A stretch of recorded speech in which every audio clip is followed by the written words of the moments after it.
महाराज दशरथ की अंत्येष्टि। दूसरे दिन प्रातःकाल गुरु वशिष्ठ ने शोकाकुल भरत को धैर्य बंधाते हुए महाराज दशरथ की अंत्येष्टि करने के लिए प्रेरित किया।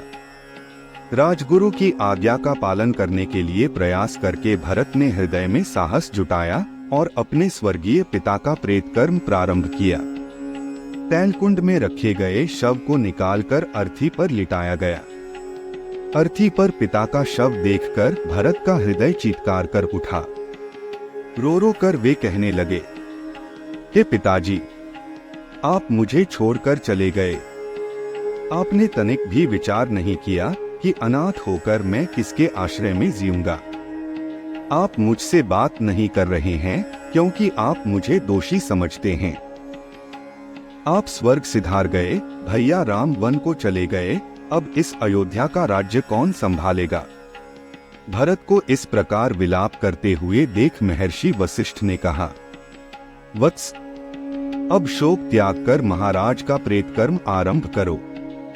उनके ऐसा आदेश देने पर भरत ने अर्थी को रत्नों से सुसज्जित कर ऋत्विज पुरोहितों तथा आचार्यों के निर्देशानुसार अग्निहोत्र किया। भरत, शत्रुघ्न और वरिष्ठ मंत्रीगण अर्थी को कंधे पर उठाकर श्मशान की ओर चले। रोती बिलखती प्रजा भी शव यात्रा में पीछे पीछे चलने लगी। अर्थी के आगे निर्धनों के लिए सोना, चांदी, रत्न आदि लुटाए जा रहे थे। सरयू तट पर चंदन, गुग्गुल आदि से चिता बनाया गया और शव को उस पर लिटाया गया। सभी रानियां विलाप करके रोने लगी। भरत ने चिता में अग्नि प्रज्वलित किया और सत्यप्रायण महात्मा दशरथ का नश्वर शरीर का पंचभूत में विलय हो गया। 13वें दिन जब भरत अपने पिता के अंतिम संस्कार से निवृत्त हुए तो मंत्रियों ने उनसे निवेदन करते हुए कहा, हे रघुकुल भूषण, दिवंगत महाराज आपको राजा बना गए हैं, इसलिए अब आप न्यायपूर्वक हमारे राजा हैं। अतः अब आप सिंहासनारूढ़ होने की कृपा करें। इस पर भरत बोले, सदा से रघुकुल की रीति रही है कि पिता के स्थान पर ज्येष्ठ पुत्र ही राजा होता है, इसलिए इस सिंहासन पर मेरा कोई अधिकार नहीं है। इस पर केवल धर्मात्मा राम का ही अधिकार है। मैंने निश्चय किया है कि मैं वन से राम को लौटा लाऊंगा, उनके स्थान पर मैं स्वयं 14 वर्ष पर्यंत वन में रहूंगा। अतः आप सभी तत्काल भैया राम को वापस लाने के लिए वन में जाने की तैयारी करें। भरत के इस कथन ने सब में एक नया उत्साह उत्पन्न कर दिया। उनके मन में राम के लौटने की आशा प्रबल होने लगी। समस्त तैयारियां पूर्ण होने पर भरत, शत्रुघ्न, तीनों माताएं, मंत्रीगण, दरबारी आदि चतुरंगिणी सेना के साथ वन की ओर चले। प्रजाजन उत्साह में भरकर राम और भरत की जय जयकार करते जाते थे। राजा गुह के नगर श्रृंगवेरपुर के निकट गंगा तट पर उन्होंने अपना पड़ाव डाला। विशाल सेना के साथ भरत के आने का समाचार निषादराज गुह तक भी पहुंचा। उन्होंने अपने सेनापतियों को बुलाकर कहा, सेनापतियों, आप लोगों को अच्छी प्रकार से विदित है कि रामचंद्र हमारे मित्र हैं। हमें ज्ञात नहीं है कि भरत किस उद्देश्य से सेना लेकर आए हैं। अतः अपनी सेना को तुम लोग सतर्क करके इधर उधर छिपा दो। 500 नावों में 100 अस्त्र शस्त्रधारी सैनिक भी तैयार रहें।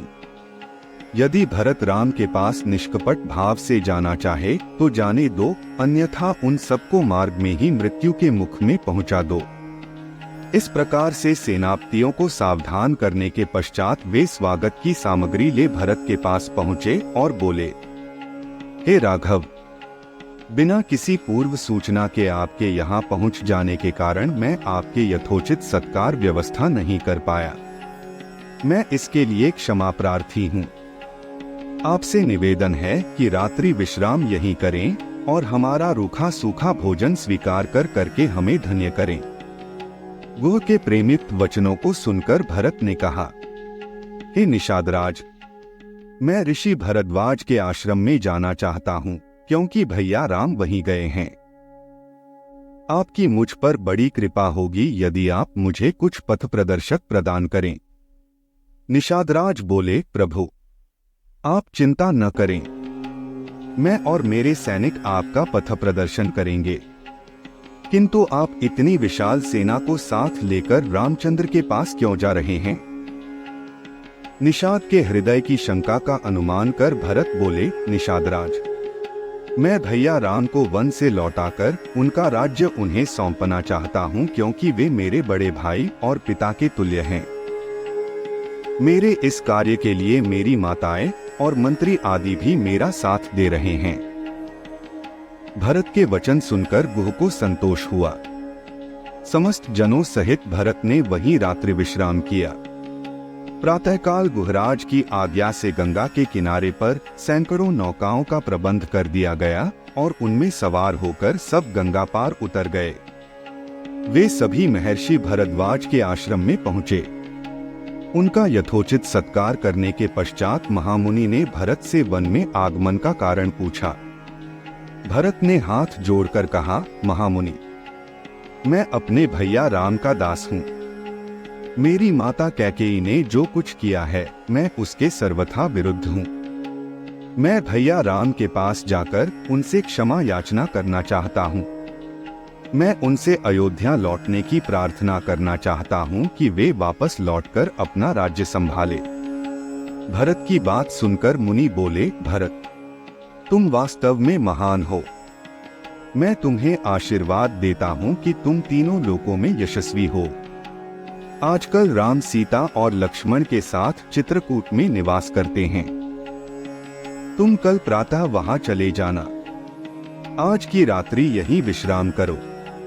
प्रातःकाल जब चित्रकूट जाने के लिए भरत मुनि भरद्वाज से अनुमति लेने पहुंचे तो उन्होंने भरत को समझाते हुए कहा, भरत, तुम अपनी माता के प्रति दुराग्रह न रखना, इसमें उनका कोई दोष नहीं है।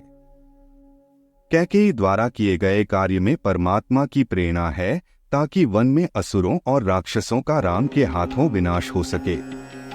भरत अपनी माताओं एवं समस्त साथियों के साथ महर्षि से विदा लेकर चले और मंदाकिनी के तट पर पहुंचे। वहां ठहरकर भरत ने मंत्रियों से कहा, प्रतीत होता है कि भैया की कुटिया यहाँ कहीं निकट ही है। सेना को साथ लेकर आगे जाने से यहाँ बसे हुए आश्रमवासियों की शांति और तपस्या में बाधा पड़ेगी, इसलिए आगे मैं सेना के साथ नहीं जाना चाहता। अतः तुम गुप्तचरों को भेजकर राम की कुटिया का पता लगवाओ। मंत्रियों की आज्ञा पाकर चतुर गुप्तचर इस कार्य के लिए चल पड़े।